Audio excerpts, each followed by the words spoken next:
1998년도 10월 9일 날 저희가 지금 몽골에 도착을 하였습니다. 1998년도는요, IMF가 시작 거의 된 그때죠. 그래서 사실 갈 수 없을 것 같았었는데요.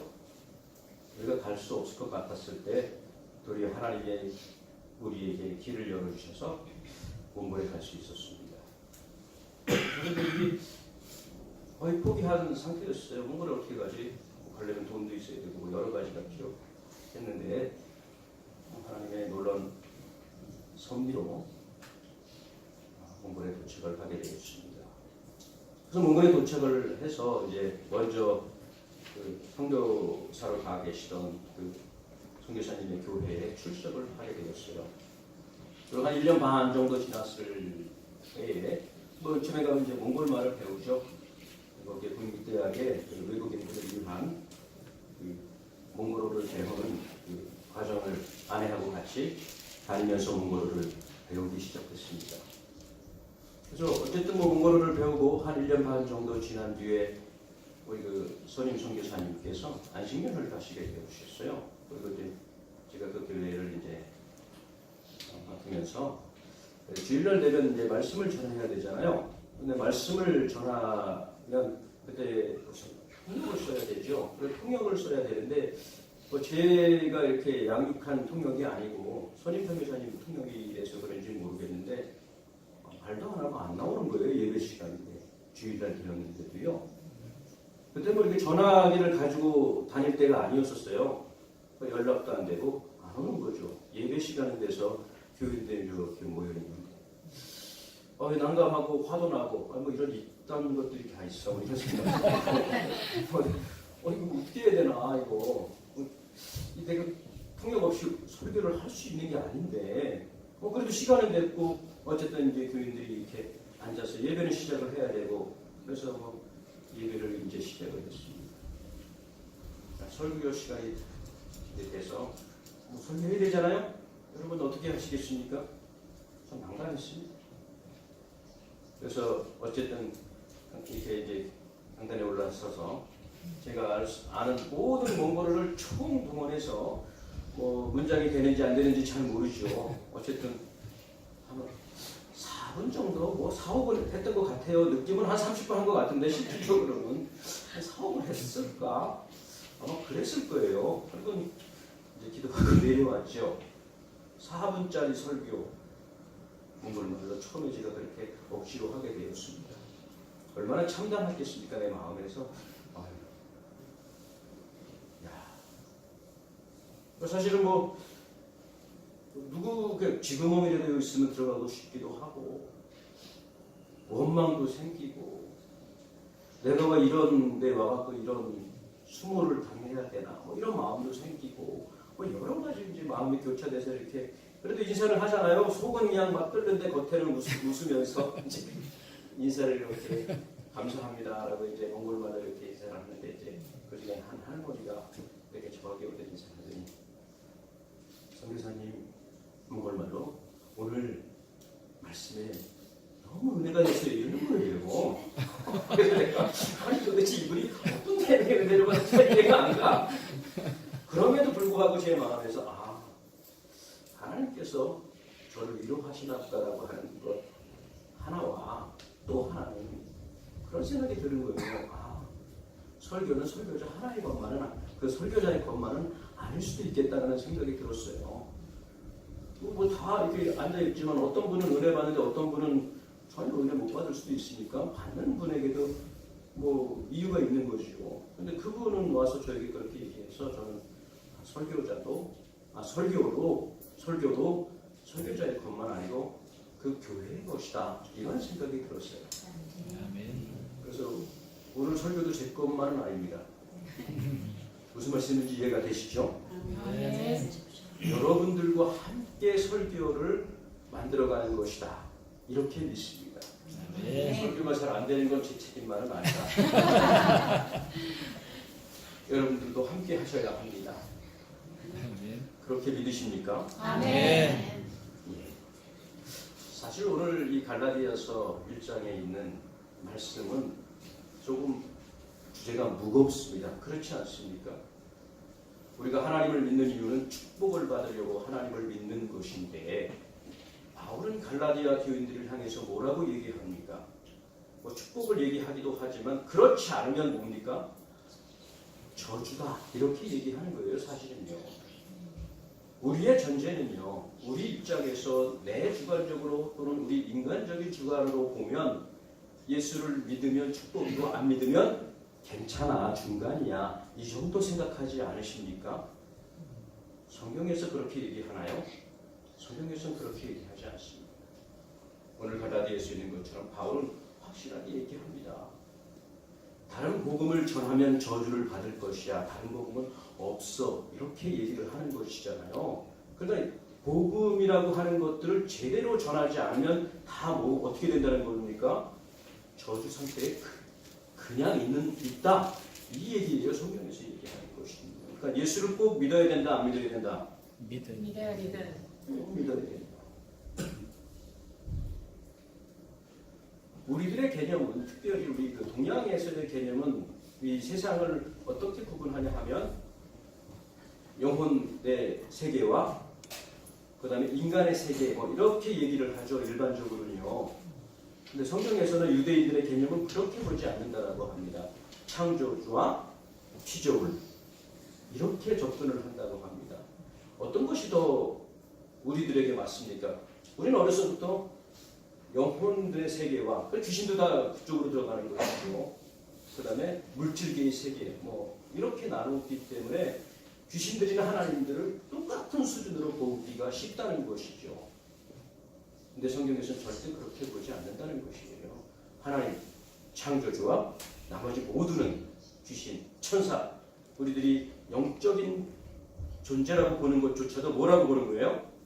피조물이다 이렇게 보는 것이 그게 더 맞잖아요. 우리의 믿음으로 보면은요. 네. 그러니까 하나님의 주권이 정말로 중요한 것인데 이것을 다르게 접근을 하게 되니까 하나님이나 다른 신들이나 똑같아 이런 식으로 접근을 하죠. 하나님이 가장 싫어하시는 것입니다.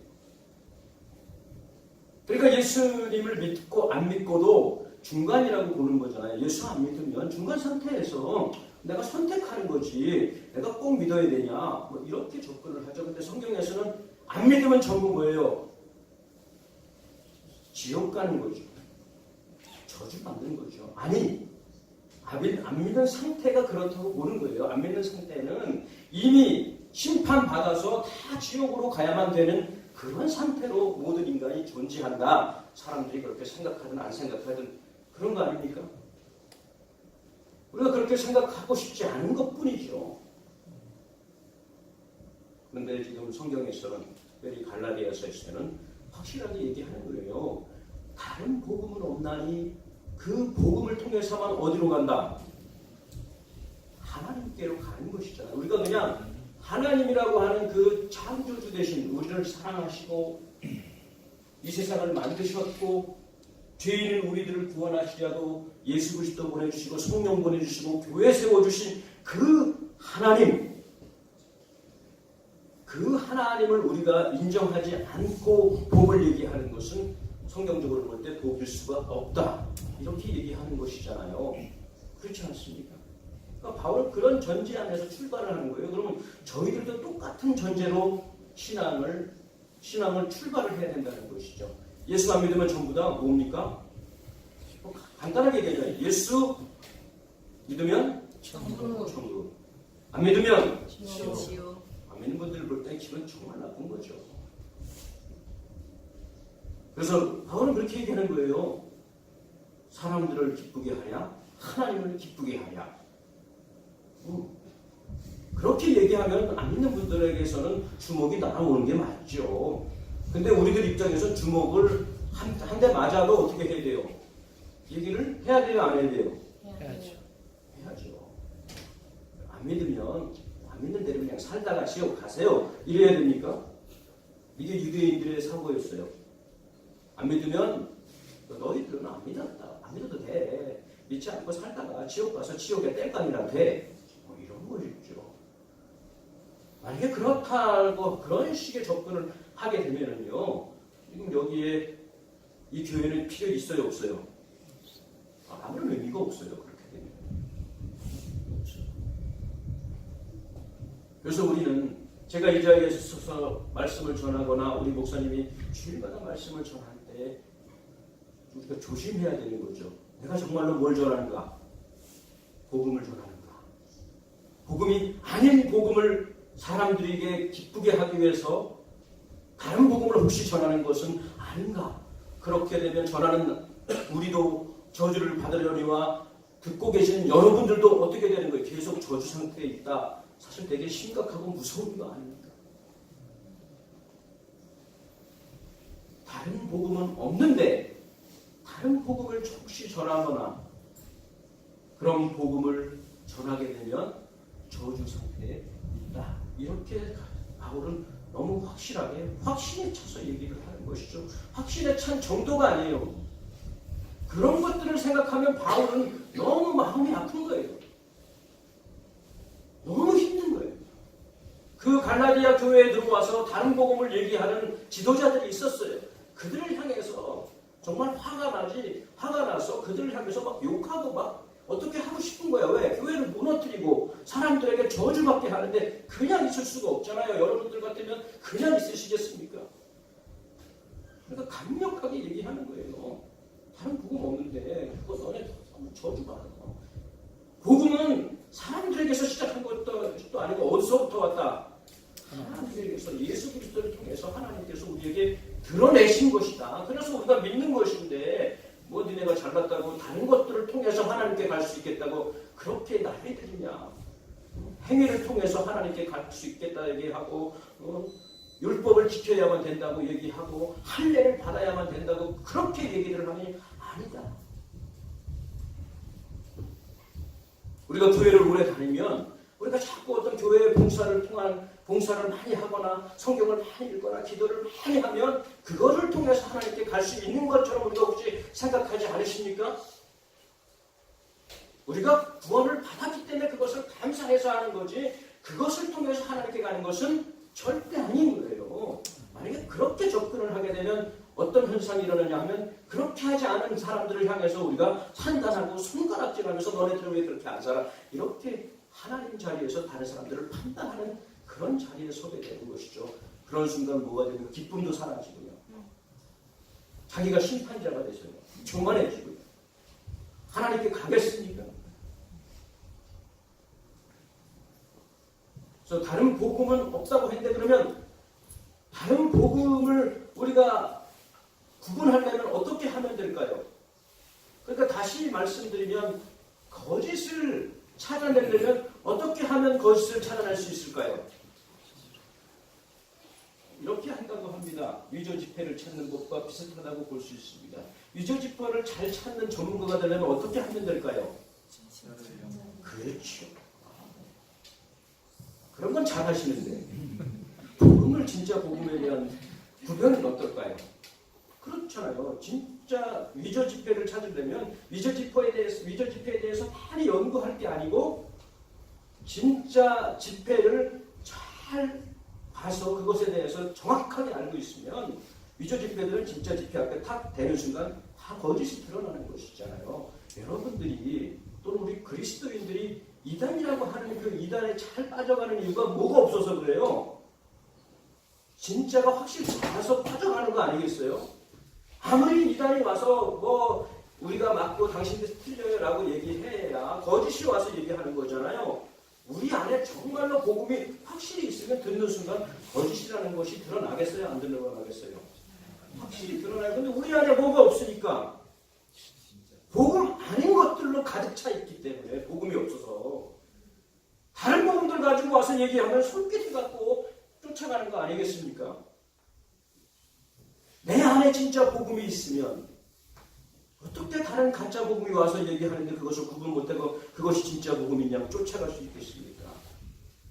여러분들 안에 정말로 진짜 복음이 있으십니까? 여러분들 안에 복음이 없으면 어떤 상태로 있는 거예요? 아직도 저주 상태에 있다.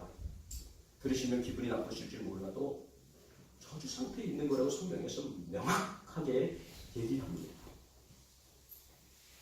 그래서 오늘 제가 갈라디아서 1장을 통해서 또 로마서 1장을 통해서 진짜 복음이 어떤 것인가 이런 것들을 잠깐 좀 생각해 보려고 합니다. 사도 바울 선생님이 둘 다 쓴 거죠. 갈라디아서는 작은 로마서라고도 얘기를 합니다. 그래서 로마서나 갈라디아서나 똑같이 뭐에 대해서 가장 강력하게 또 정확하게 많이 강조하냐면 복음에 대해서 정말로 잘 얘기해 주고 있습니다. 그래서 로마서 1장 17절에 보면 의인은 무엇으로 살아야 된다고 얘기합니까? 믿음으로. 근데 잘 생각해 보시면요. 의인이 믿음으로 살아야 할 필요가 있습니까? 의인인데. 의인은 그냥 의롭게 살면 되잖아요. 그렇죠? 논리적으로 보면 그렇다는 거예요.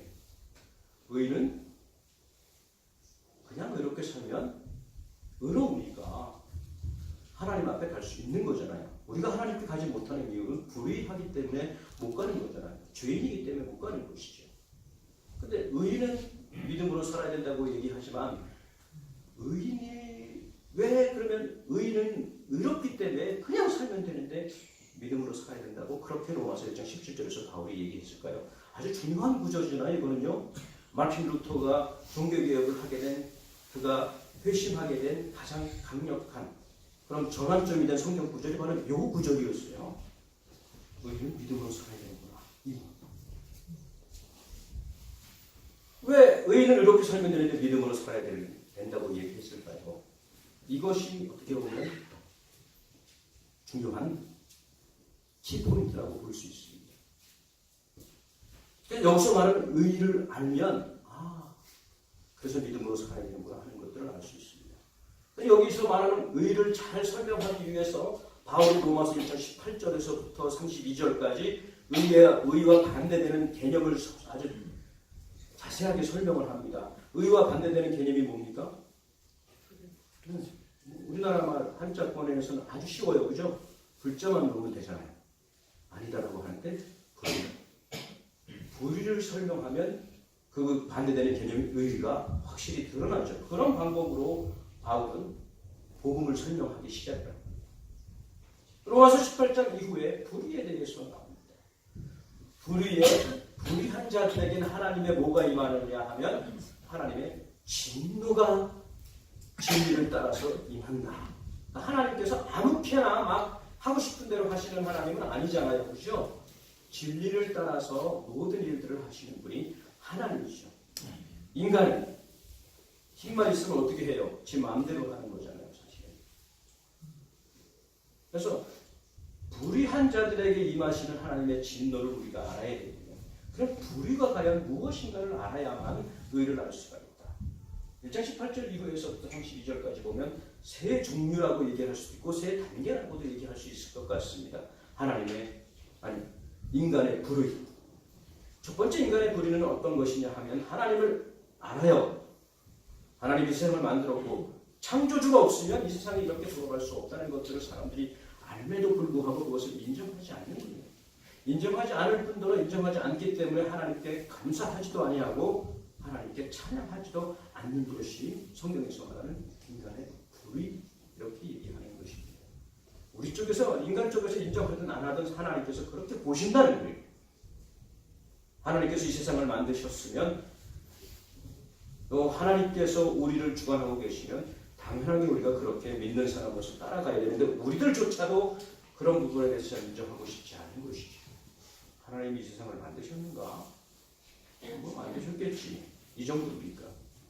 그거 아니잖아요. 그래서 우리가 늘 어떻게 해야 돼요? 하나님이 나를 만드셨을 뿐만 아니고 우리 세상을 다 만드셨지만 또다시 우리를 재창조하신 거잖아요. 하나님도 모르고 그냥 아무것도 모르고 살던 우리들에게 그리스도 보내서 성령님 보내서 교회 세우셔서 우리를 새롭게 태어나게 하신 그 하나님께 우리가 그럼 날마다 어떻게 해야 된다는 거예요? 원래대로 하면요. 성경에서 지금 말하면 하나님께 날마다 감사해야 되고 하나님께 영광 돌리는 삶을 살아가는 것이 의로운 삶이라는 것이죠. 여러분들은 어떠십니까? 여러분들은 지금 감사와 찬양을 많이 하십니까? 요구와 불평을 많이 하십니까? 요구를 안 들어주면 불평하잖아요. 그렇죠? 하나님 이거 해주세요. 그런데 안 해주면 불평 바로 하잖아. 우리 속성이잖아요. 아담 하와 이후에 우리의 가장 기본적인 속성은 내 탓하는 게 아니고 다 옆에 있는 사람 탓하기 시작하고 그 다음부터 더 심한 것은 하나님 탓하지요. 안 믿을 때 하나님 탓을 잘 안 하잖아. 모르니까. 믿기 시작하면서도 또 우리는 여전히 누구 탓해요? 일이 잘 안 되거나 환경이 안 풀리면 쥐가 잘못해놓고만 해요. 하나님 탓하는 게 인간이라는 거예요. 이것이 첫 번째 불이라고 얘기를 합니다. 두 번째 불이는요. 하나님이 이 세상을 만드셨잖아요. 그러니까 하나님을 당연히 제일 우선으로 섬겨야 되고 예배하고 찬양해야 하는데 안 믿는 사람들은 둘째 쳐놓고 믿는 우리들조차도 제일 내 삶의 제일 우선순위에 누구를 둬야 돼요? 하나님을 경배하고 하나님을 제일 우선으로 둬야 되는 게 우리의 가장 기본적인 것이라고 하는 것인데 여러분 그렇게 사십니까? 그런 질문하면 되게 힘들고 그런 질문 왜 하세요? 다 아는데 그러시는 목사님 괜찮아요? 이렇게 물어볼 수 있어요. 남자 잘하니까 그냥 내가 나를 돌아보면 좋은데 바로 이렇게 물어본다니까 그러시는 목사님은 뭐 괜찮아요. 이렇게. 그럼 뭐 저도 뭐라 그러겠습니까? 저도 뭐 거의 별다를 게 없죠. 별다를 게 없는 거예요. 그러니까 눈으로 보이는 뭐 우리가 여기 이제 이렇게 어저께 돌아보니까 여기 주위에 저게 많더라고요. 절도. 교회를 절이 둘러싸고 있어. 신사와. 그러니까 어떻게 보면은요, 이게 뭐 사탄편에서 보면 지금 난리 난 거죠, 그죠? 여지껏 여기에 뭐가 없었어. 지뢰 세상이었잖아요. 근데 한가운데 뭐가 딱 들어왔어. 교회가 딱 기분 되게 나쁠 거예요. 아마 사단이 하나님께 욥기처럼 사단이 돌아다니다가 하나님 앞에 딱 나오면 항의하고 난리를 날 거예요. 하나님 믿을 수 있어요. 여지껏 내가 여지껏 여기 자리 잡고 살아왔는데 거기다 왜 이 복음청 교회를 탁 박아놔갖고 우리를 갖다가 힘들게 합니까? 이러지 않겠습니까? 그럼 하나님이 뭐라 그러실까요? 웃으실 것 같아요. 웃기지 마.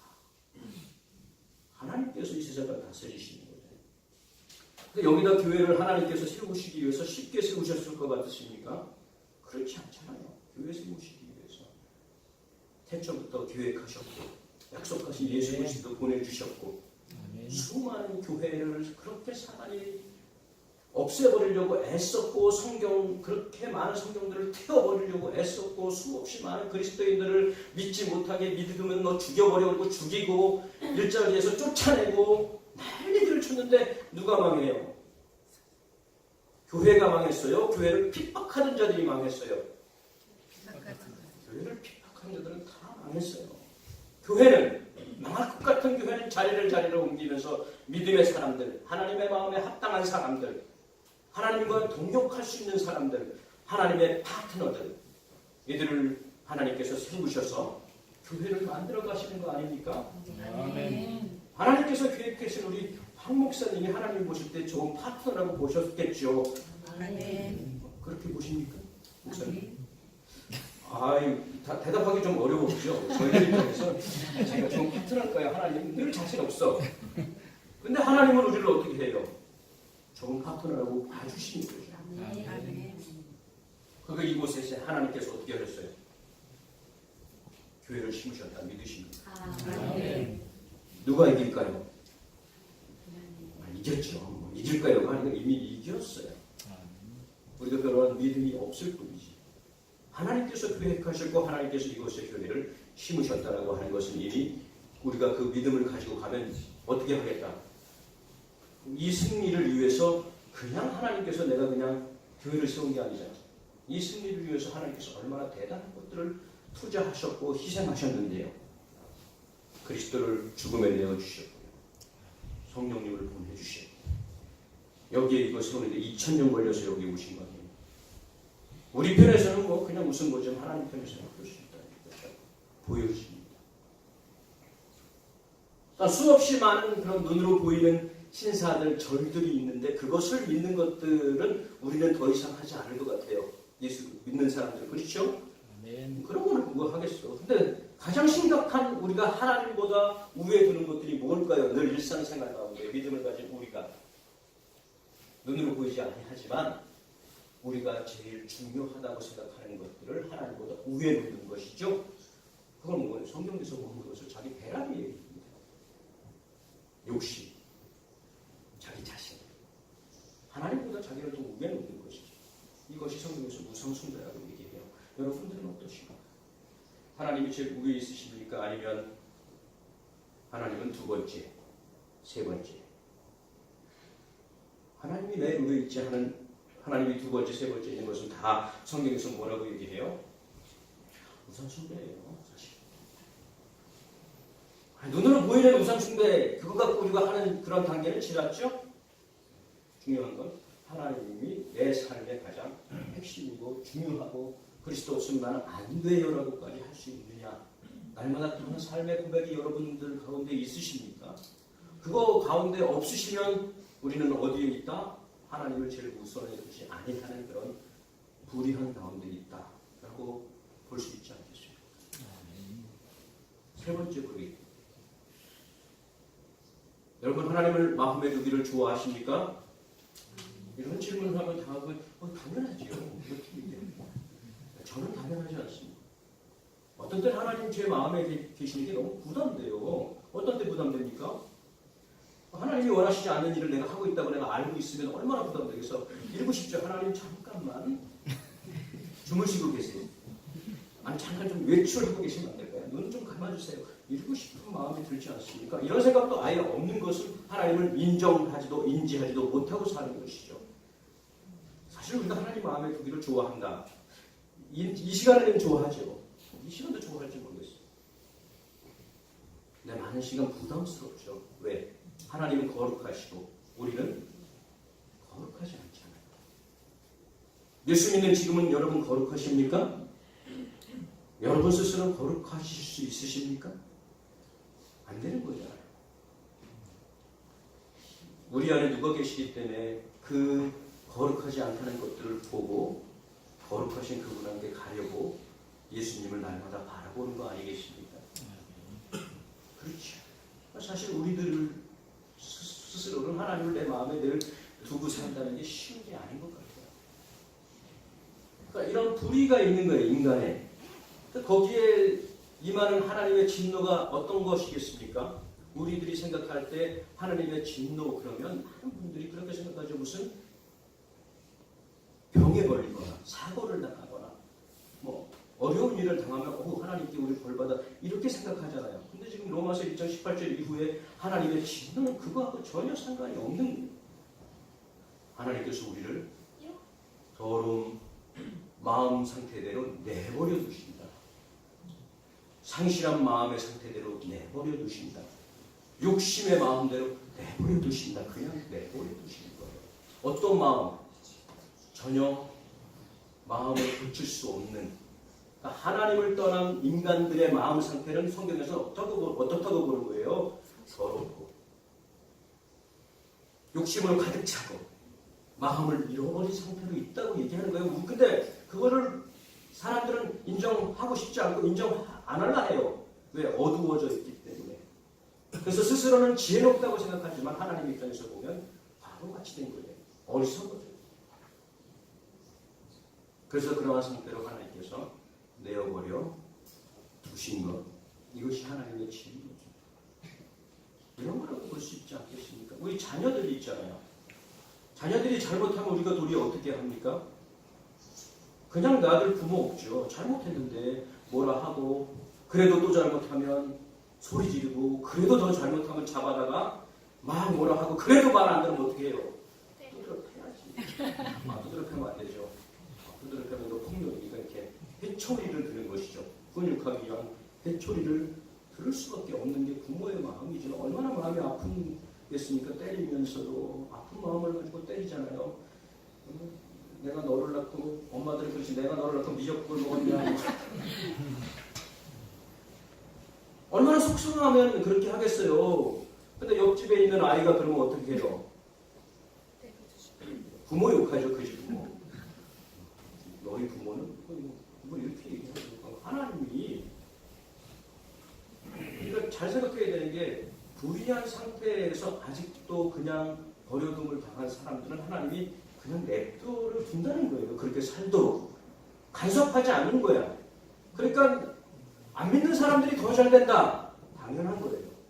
언제까지 가만두셔요? 끝까지 관두시는 게 아니라 죽을 때까지 가만두시는 거예요. 그리고 마지막 심판이 있으신 건데요. 죽을 때까지 관둔다는 얘기는 좋은 얘기가 아니에요.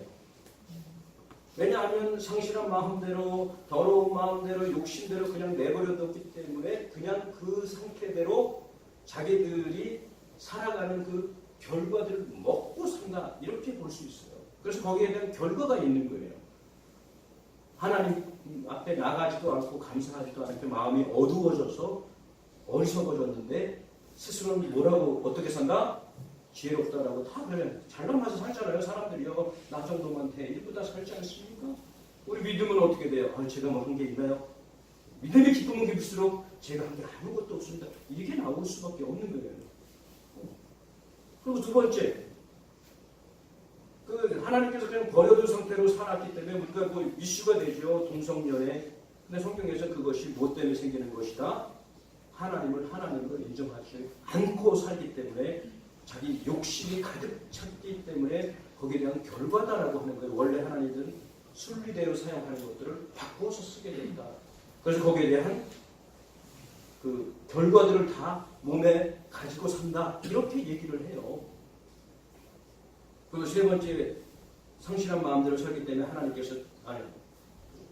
하나님 마음에 두기 싫었기 때문에 상실한 마음대로 그냥 버려두셨기 때문에 우리들이 일명 얘기하는 죄라고 하는 모든 행동들을 하면서 살아가는 거예요. 사람들이요. 싸우고 미워하고 부모 말 듣지 않고 도둑질하고 거짓말치고 이런 것들이 성경에서는 죄가 아닌 죄의 결과라고 얘기를 해요. 그리고 더 나아가서는 뭐라고 얘기하냐 하면 그런 것들 그렇게 살면 심판이 있다는 걸 그들이 알면서도 아주 잘하고 있어. 서로 그렇게 하면서 산다는 거예요. 서로 그렇게 하면서 산다는 거예요. 이게 인간의 불이라고 로마서 1장 18절 이후에 바울은 확실하게 얘기합니다. 여러분들 불의하십니까? 의로우십니까? 헷갈리십니까? 근데 불의했지 옛날에 지금 의롭잖아. 그러면 여러분 맞습니다. 예수 믿고 난 다음에 의로워졌습니까? 여러분 스스로가 지금 의롭습니까? 좋은 마음만 생깁니까? 싸우지 않으십니까? 부부간에 전혀 갈등 없으십니까? 남들이 뭐라 하면 다 참아내시고 감내하시고 사랑하시고 사랑의 마음이 막 속속속속 막 퐁퐁퐁퐁 올라오십니까? 안 그렇잖아요. 나는 그러고 싶은데 왜 안 되는 나 자신을 날마다 보는지 모르겠어요. 안 되는 거예요. 예수 믿기 전과 다른 믿은 후의 차이점이 뭐예요? 예수 믿기 전에는 내 마음을 잘 모르고 사는 거잖아요. 내 속에 얼마나 죄가 많은지 모르고 사는 것이죠. 그런데 예수 믿은 후에 예수님의 그 빛이 하나님의 영이 내 마음에 들어오셨기 때문에 내가 그다음부터 내가 얼마나 스스로 선하고 의롭게 살 수 없다는 것들을 보기 시작하는 것이죠. 그렇지 않습니까? 그래서 우리들이 감사해야 될 것은요. 이제 인간의 불의한 상태로 그렇게 있었는데 하나님께서 우리를 그냥 버려두지 아니하시고 로마서 1장 1절부터 7절까지 바울이 이런 얘기를 합니다. 자기 스스로도 뭐라고 얘기해요? 하나님과 그리스도 때문에 사도로 어떻게 했다? 부르심을 받았다. 이렇게 그러니까 내가 믿은 게 아니고 하나님이 나를 어떻게 했다? 부르셨다. 그렇게 얘기하면서 6절에 보면 그렇게 얘기합니다. 로마에 있는 성도들이요. 당신들도 하나님께서 어떻게 하셨다? 부르셨다. 거룩하게 되게 하고 그리스도를 통해서 순종하게 하려고 하나님께서 여러분들을 예수 그리스도의 죽음과 부활을 통해서 여러분들을 부르셨습니다. 라고 얘기합니다. 사실 로마 교인들을 바울이 만난 적이 있습니까?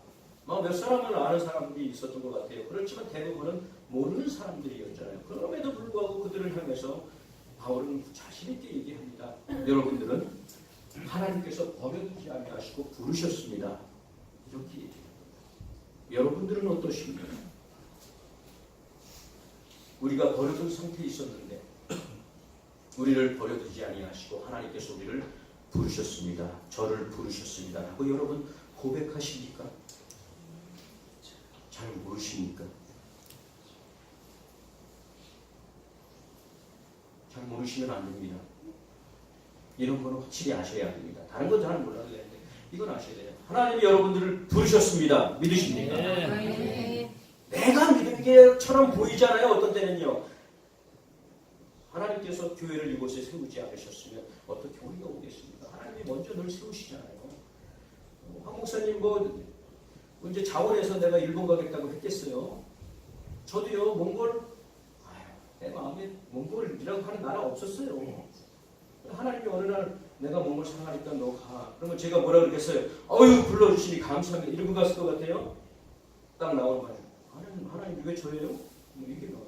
왜 저예요? 다른 사람 보내세요. 보낼 사람 많잖아요. 저보다 똑똑하고 유능한 사람 많은데 왜 저예요? 하나님 뭐라 그러실까요?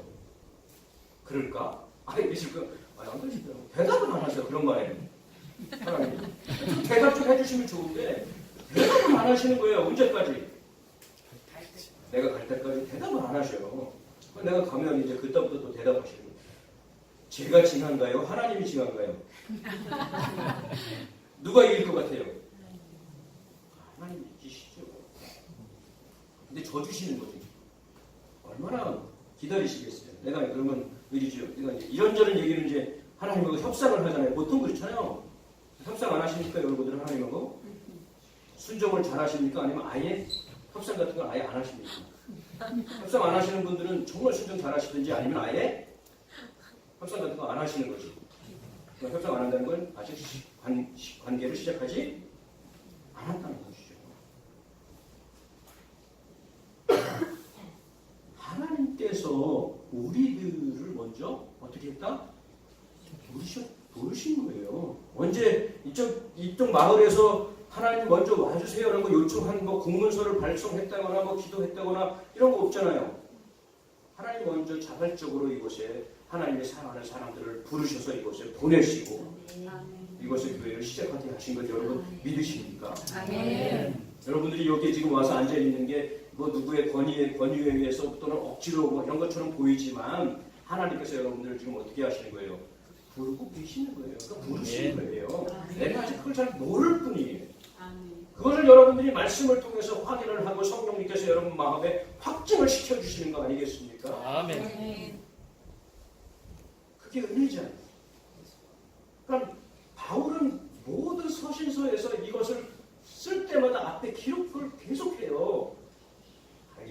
하나님 아버지와 그의 아들 예수 그리스도를 통해서 나를 부르신 또는 나를 사는 것을 계속 자기가 고백을 해요.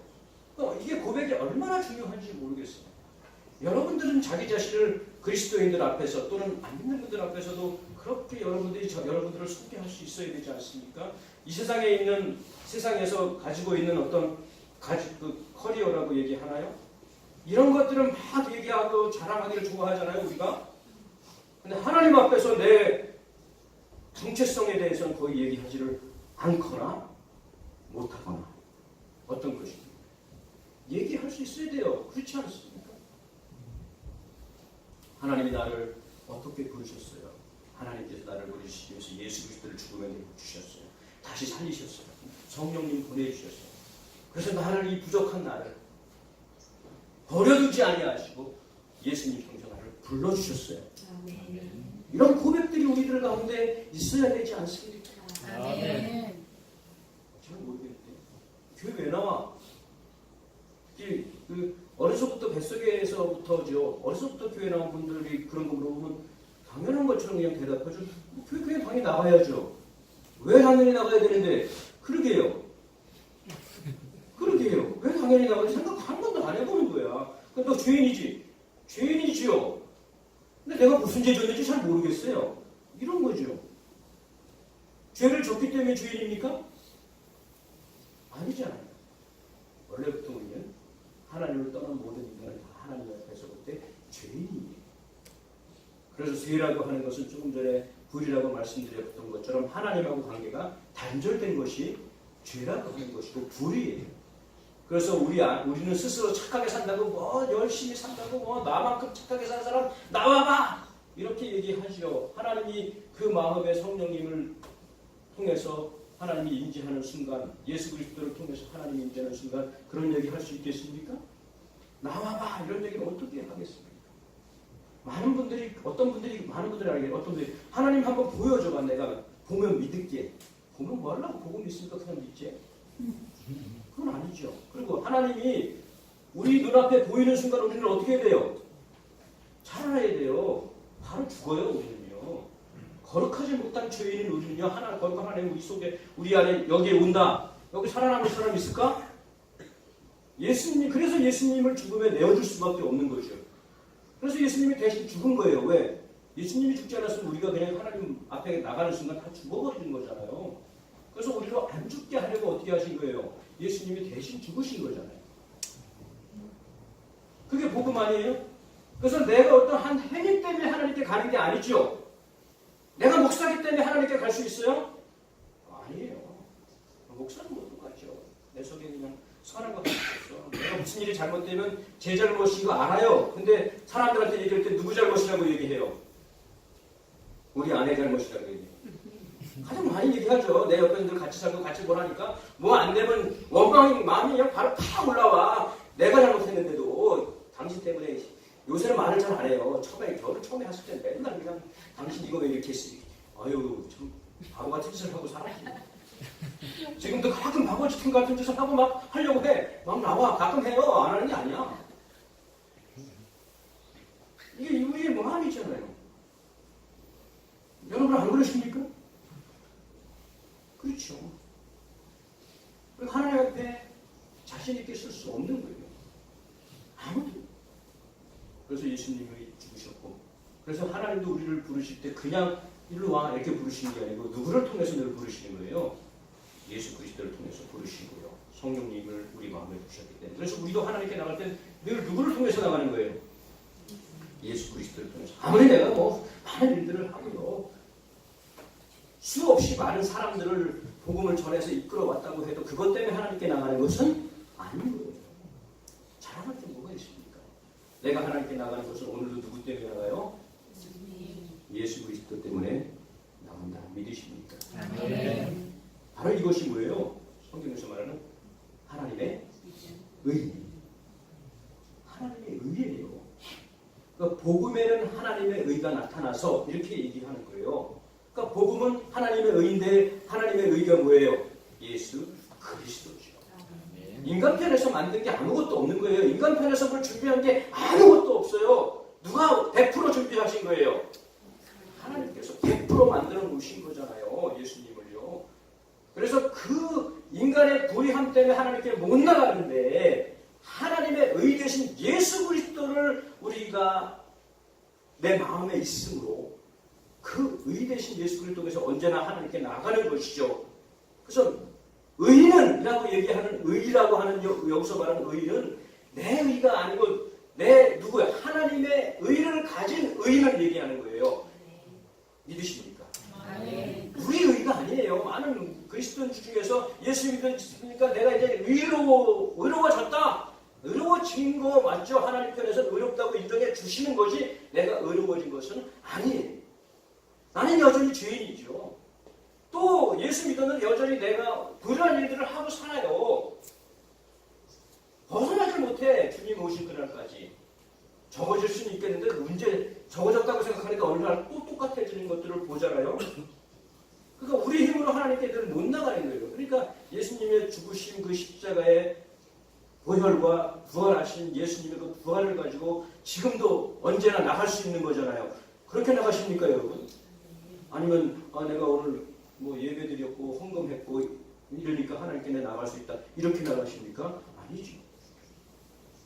하나님의 의 대신 예수 그리스도를 날마다 가지고 그분을 통해서 하나님께 나가는 것이 뭐예요? 의인이고 그 의인들은 내 어떤 행위로 하나님께 나가는 게 아니고 예수 그리스도 나의 의가 되시는 예수 그리스도를 통해서 하나님께 나가는 것. 그래서 날마다 예수 그리스도를 받아들이고 그분을 믿고 살아가는 것 이거죠.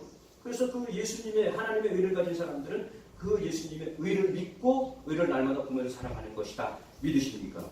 아멘. 우리의 행위가 아닙니다.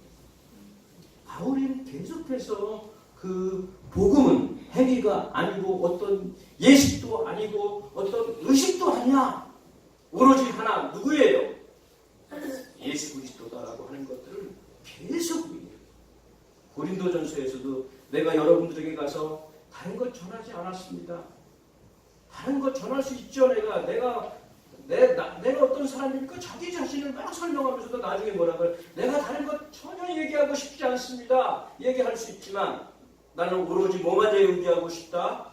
예수님께서 흘리신 그 십자가의 피와 부활을 여러분들에게 얘기하고 그것을 자랑하고 싶습니다.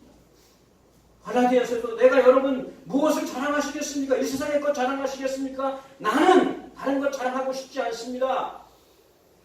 나는 예수님만 자랑하고 싶습니다. 이렇게 고백을 해요. 과연 저나 여러분들은 무엇을 자랑하시며 사시겠습니까? 복음으로 사시겠습니까? 예수님을 자랑하시고 사시겠습니까? 아, 내가 예수님에서 내가 이렇게 성공했어요. 누구 자랑하는 거예요? 지 자랑하는 거지. 자기 자랑하는 거잖아요. 그런 게 많잖아, 우리가. 우리 자랑할 게 뭐 있어요? 그거 자랑할 게 아니에요. 예수님이 내 안에 계시고 내가 그 예수님 때문에 어디로 간다? 날마다 하나님께 갈 수 있습니다. 믿으십니까? 저에게 소망이 있습니다.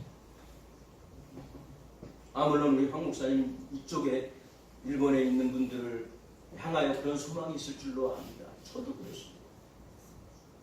우리가 처음에 몽골에 선교사들이 갔을 때 많은 믿음의 사람들이 왔을 때 얘기한 게 이거예요. 여러분 예수님 믿으십시오. 예수님 믿으면 한국처럼 잘 삽니다. 욕 나오는 거죠. 사실은요. 맞는 얘기입니까? 한국이 잘 삽니까 지금? 잘 살을 티도 채워놓고 뭐 난리를 튄다는데 아니잖아요. 그러니까 많은 사람들이 그것 때문에 교회 나오는 거예요. 뭐 도와주고 뭐 하니까. 근데 예수님은 안 믿어. 저주 상태로 그냥 있는 거지. 그거 얘기한 사람들 내가 다 이름 적어놓고 싶어. 뭐 이름 안 적어도 하나님 다 아시겠지만. 뭐 저도 뭐 처음에는 거의 비슷했을 것 같아요. 근데 요새 와서는 정말 그런 마음이 드는 거예요. 복음을 제대로 전하지 않으면 몽골 교회가 앞으로 30년 뒤에 40년 뒤에 계속 있을 수 있을까? 이 생각이 드는 거예요.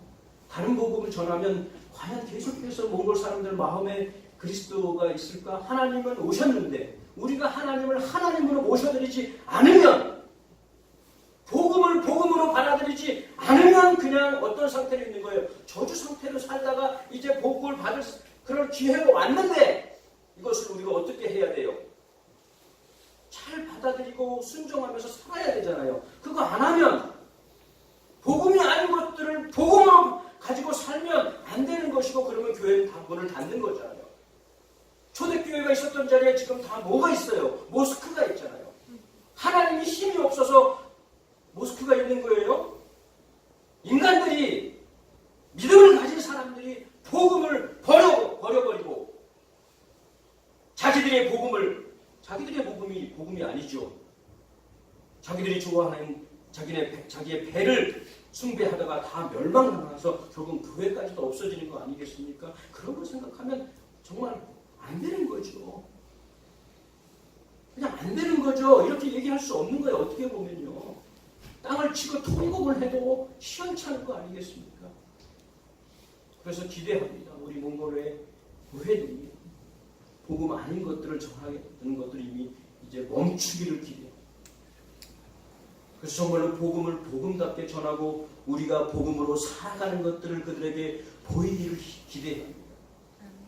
그리고 그 교회들이 정말로 복음으로 살아서 하나님의 의 대신 예수 그리스도를 통해서 날마다 하나님께 자기 민족들을 데리고 하나님께 나아가서 기도함으로 정말로 몽골이 저주에서 벗어나고 복받은 나라로 살게 되기를 간절히 소망합니다. 아멘. 더 나아가서는 자기들만 복받는 것으로 끊어내지 말고 그 주위에 있는 다른 나라에까지 가서 그 복음을 전하게 되기를 정말로 간절히 기대하고 있습니다. 여러분들은 이 일본 땅에서 그러한 어떤 소망을 가지고 사시지 않으시겠습니까?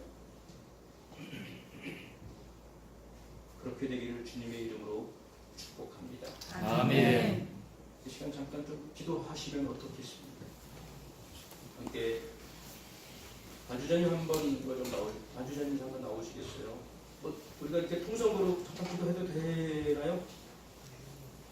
잠깐 나오시면 우리 함께 좀 기도를 했으면 좋겠습니다. 여러분, 첫째로는 내가 정말 무슨 의로 사는지 좀 돌아봤으면 좋겠습니다. 하나님의 의로, 하나님의 의 대신 예수 그리스도를 통해 사는지 내 의로 사는지를 여러분들이 좀 돌아봤으면 좋겠습니다. 하나님의 의로 살기를 위해서 여러분들이 하나님의 대신 예수 그리스도로 이제는 살게 되기를 위해서 기도해 하셨으면 좋겠습니다. 다른 복음 전하지 않고 다른 복음 생각하지 않고 다른 복음 가지고 있지 않기를 위해서 기도하고 더 나아가서 여러분들이 몽골 땅에도 정말 복음이 올바로 전파되고 복음이 이야기되어지는 것들을 위해서 기도해 주시고 일본 땅에도 그런 복음의 진수들이 나타나기를 위해서 또 이 지역 마치모토에 정말 그 복음이 나타나서 이 교회뿐만 아니고 더 많은 교회들 뭐 100개 교회를 하시냐 뭐 100개 교회 못할 거 없죠? 십자가를 세우고 이제는 절 대신에 그 절 주위가 아니고 이제 절 주위에 교회들이 둘러싸고 있는 뭐 그런 데까지 나가기를 위해서 함께 기도하시겠습니까? 함께 기도하시고 제가 기도하고 축도하는 오늘 예배 마치도록 하겠습니다. 함께 기도하시겠습니다. 아버지 주님 감사합니다.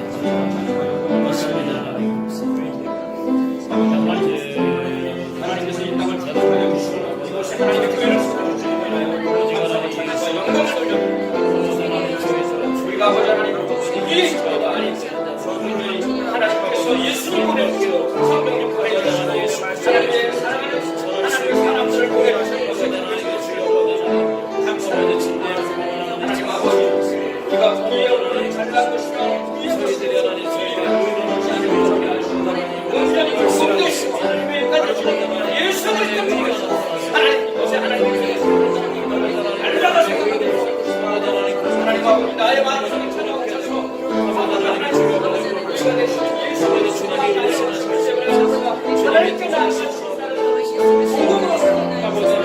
오늘 가운데 있으시고 역사하시고 하나님 아버지 하나님 주시옵소서 아버지 하나님 땅에 복음으로 매라시고 오늘 땅에 복음으로 매라시고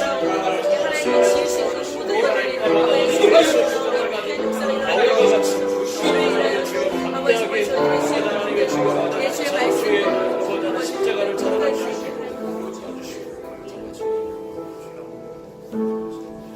지금은